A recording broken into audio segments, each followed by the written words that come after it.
কাল ফারাশিল মাবথুস, মানুষগুলো বিক্ষিপ্ত পতঙ্গের মতো নিক্ষিপ্ত হবে। শীতকালে ছেলেপেলেরা গ্রামাঞ্চলে অনেক সময় র্যাকেট খেলে না, ব্যাডমিন্টন খেলে, দেখবেন ওই খেলার জন্য শীতকালে ক্ষেতের মাঝখানে বাঁশ গেড়ে দেয় আর বাঁশের মধ্যে লাইট লাগায়, দিলে ওর মধ্যে লাইট লাগালে কোত্থেকে যেন অনেক পোকা চলে আসে, ডান দিকে একটা বাঁ দিকে একটা, সামনে পেছনে ছিটকে ছিটকে পড়ে।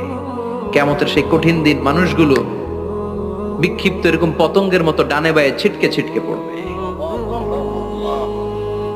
পাহাড়গুলো চূর্ণ বিচূর্ণ হয়ে যাবে, ভেঙে খান খান হয়ে যাবে।